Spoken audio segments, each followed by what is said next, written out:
سعودی عرب کی گورنمنٹ ہے، خدا ان کو نیست و نابود کرے، تو ان کی اور بات ہے، لیکن کلی طور پہ جہاں حج کے قوانین انسان دیکھتا ہے تو حج کے قوانین میں سے جو اسلام کا ایک خوبصورت چہرہ ہے وہ دکھتا ہے کہ ایک ہی لباس ہے، ایک ہی آواز ہے، اور ایک ہی طریقے سے لوگوں نے وہاں جانا ہے اور حج پر جا کے حج کے اعمال انجام دینے ہیں۔ تو یہی ہے کہ ہمارے پاس کوئی کیٹیگریاں نہیں ہوتی، اسلام میں کوئی کیٹیگری نہیں ہوتی، کوئی امیر نہیں، کوئی غریب نہیں، سب جو ہے وہ برابر ہے، اور ہر شخص جو ہے وہ زندگی گزارنے کا حق رکھتا ہے، اور کوئی کسی کی کوئی جرت نہیں ہے کہ کسی کو یہ کہے کہ آپ جو ہے وہ کس کلاس کے ہیں، کوئی کسی کی وہ نہیں ہوتی۔ وہ ان کے ہاں ہے کہ جہاں فارموں میں بھی لکھا جاتا ہے کہ آپ کا تعلق جو ہے وہ فرسٹ کلاس فیملی سے تعلق ہے، سیکنڈ کلاس سے تعلق ہے۔ عرض یہ ہے کہ کچھ ہمارے اسلامی ممالک میں بھی یہ سلسلہ جو ہے وہ شروع ہو چکا ہے۔ بڑی افسوس کی بات ہے کہ یہ لوگ جو ہے وہ بھی کچھ اسی طریقے سے ہیں، مثلا جاتا ہے ایک شخص تو ان سے بھی بس اوقات اگر رسمی طور پر نہیں بھی ہے تو کم از کم ان کے وہ انداز گفتگو جو ہے وہ متکبرانہ ہوتی ہے۔ اگر کوئی پیسے والا شخص ہے جس کے پاس مال اور دولت ہے تو اسے بڑے احترام سے گفتگو کی جاتی ہے، جس کے پاس کچھ نہیں ہوتا، غریب ہے تو وہ جو ہے اس کی عرض کروں آپ کی خدمت میں کہ ان کی کوئی وہ ویلیو نہیں ہوتی، ان کے ساتھ متکبرانہ طریقے سے گفتگو ہوتی ہے۔ تو یہ جو مغرب نے جو سلسلہ شروع کیا، جو کہ کسی دور کے وحشی ترین لوگ تھے، انہوں نے جا کے شروع کر دیا، اور وہی مغربی ثقافت جو ہے وہ ہمارے پاس بھی آئی، اور جو بھی ان کے نقائص ہے ان کو ہم لے لیتے ہیں۔ خوبیاں بھی کچھ ہوں گی، لیکن جہاں بات ہوتی ہے کہ نقائص جو ہے وہ ہم بہت زیادہ ان سے لے لیتے ہیں، تو یہ ہمارے اوپر، معاشرے کے اوپر ایک خاص ان کا ایک نظر ہے، اور ایک ان کی ایک خاص اثرات ہے ہمارے معاشرے کے اوپر، کہ جہاں ہمارے معاشرے میں یہ مشکلات پیدا ہوتے جا رہے ہیں۔ تو عرض کروں آپ کی خدمت میں کہ یہ خوبصورت چہرہ جو اسلام کا ہے، اور اسی اسلام کے خوبصورت چہرے کو ہی ہماری ذمہ داری ہے کہ اس چہرے کو لوگوں کے سامنے پیش کرے، اور وہ خوبصورت چہرہ اسلام کا دیکھ سکے، جہاں اسلام میں جو نقائص لوگوں نے پیدا کیے تھے بنی امیہ کے دور میں، بنی عباس کے دور میں ایسے نقائص پیدا کیے تھے جس کے اثرات آج بھی آپ دیکھ رہے ہیں، دہشت گردی، دھماکے، اور یہ مشکلات، لوگوں کے ساتھ ظلم، لوگوں کی ناموس، عزت، یہ کوئی چیز حفظ نہیں ہے۔ یہ کن کی وجہ، اس کی کیا وجہ؟ اس کی یہ ہے کہ یہ وہ اس زمانے کے جو دہشت گرد تھے، یہ انہی لوگوں کے پیروکار ہے، اور یہ انہی کے پیروکاریاں کر رہے ہیں۔ تو ہمیں اسلام کا خوبصورت چہرہ جو اہل بیت علیہ السلام کا دین ہے وہ دکھانا چاہیے۔ یہاں پر ایک چھوٹا سا بریک لیتے ہیں، انشاءاللہ العزیز پروگرام کے نیکسٹ سیگمنٹ میں حجت الاسلام المسلمین علی جناب مولانا سید شمسی رضا رضوی صاحب قبلہ کی خدمت میں انشاءاللہ رہیں گے، اور انشاءاللہ حضرت امام زمان علیہ السلام پر گفتگو کریں گے۔ یہاں پر ایک چھوٹا سا بریک لیتے ہیں اور دعائے حضرت امام زمانہ عجل اللہ تعالیٰ فرجہ الشریف کو سماعت کرتے ہیں۔ إلهي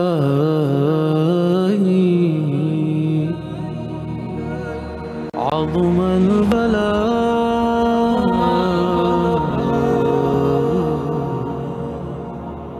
وبرح الخفاء وانكشف الغطاء وانقطع الرجاء وضاقت الأرض ومنعت السماء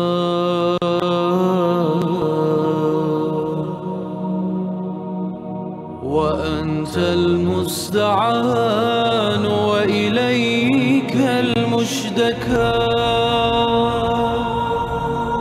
وعليك المعول في الشدة والرخاء اللهم صل على محمد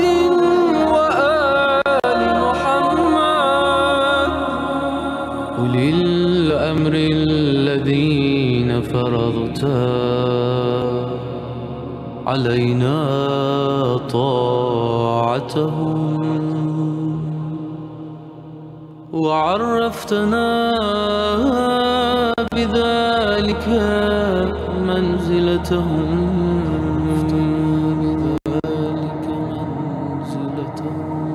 ففرج عنا بحقهم فرجا عاجلا غريبا كلمح البصر أو هو أقرب كلمح البصر أو هو أقرب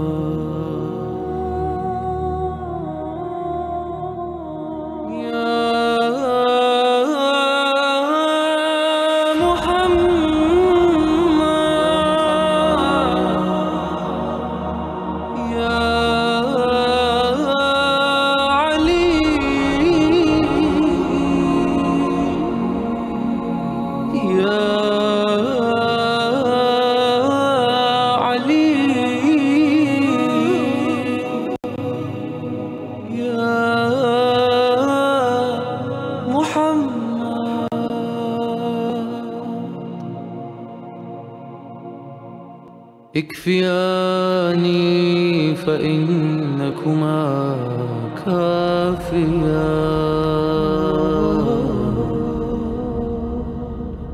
وانصراني فإنكما ناصران يا مولانا يا صاحب الزمان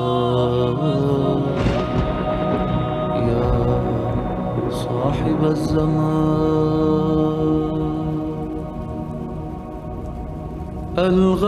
الغوث الغوث الغوث أدركني أدركني أدركني الساعة الساعة الساعة العجل العجل العجل يا أرحم الراحمين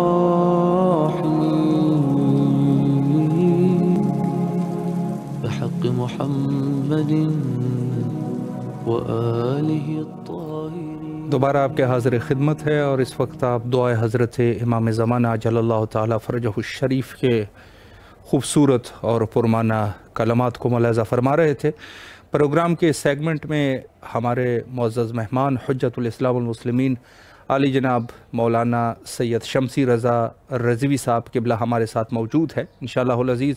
گفتگو کا سلسلہ آگے بڑھائیں گے اور ان سے امام زمان علیہ السلام کے عنوان سے انشاءاللہ گفتگو کریں گے. السلام علیکم ورحمۃ اللہ وبرکاتہ. علیکم السلام ورحمۃ اللہ وبرکاتہ. قبلہ خیریت سے ہیں انشاءاللہ؟ طبیعت مزاج بخیر ہے؟ الحمدللہ خدا کا شکر ہے. سلامت رہے. قبلہ سب سے پہلے تو امام حسین علیہ السلام ٹی وی کے تمام اراکین کی طرف سے آپ کے نہایت ہی ممنون اور مشکور ہے کہ آپ نے اپنی قیمتی اوقات میں سے وقت نکالا اور دوسری طرف آپ سفر میں بھی تھے، اس کے باوجود بھی آپ تشریف لائے اور ہمیں خدمت کا موقع فراہم فرمایا.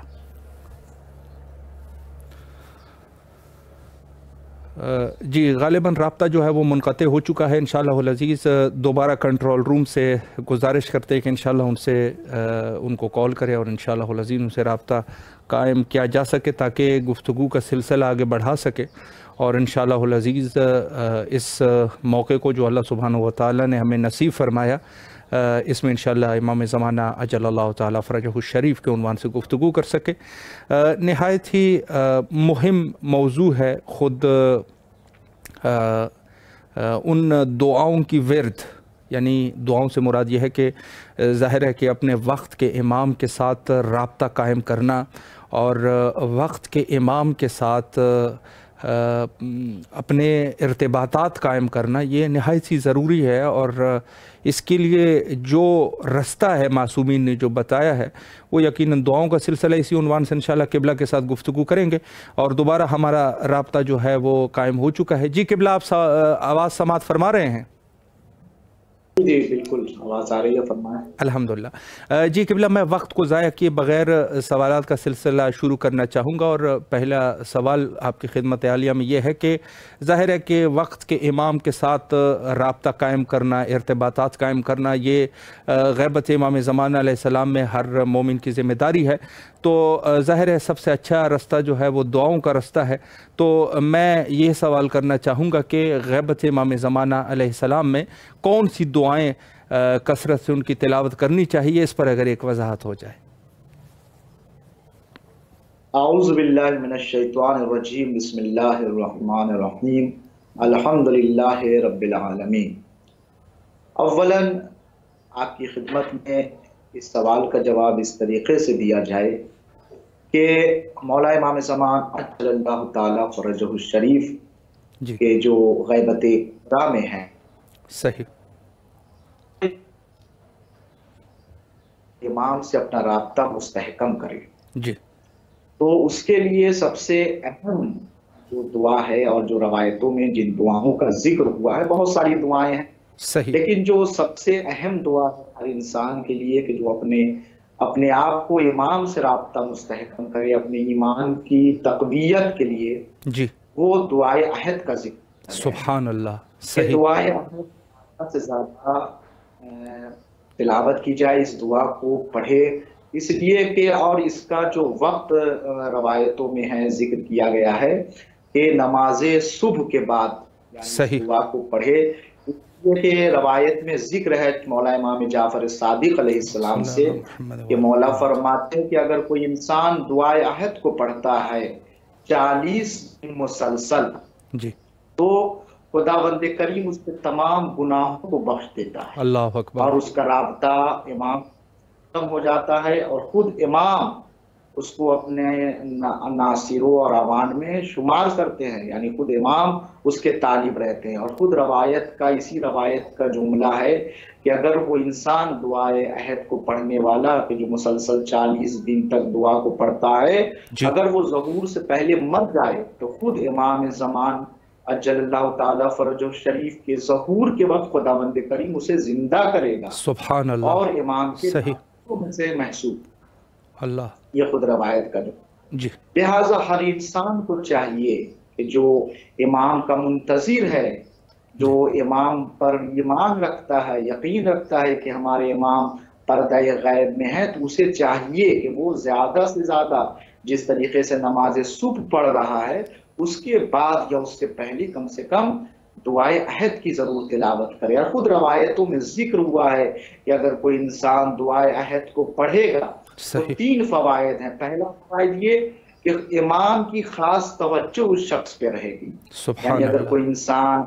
دعائے عہد کو پڑھتا ہے معمولاً جی رویش کے مطابق، صحیح، مولا کی خاص توجہ بندے پر رہے گی،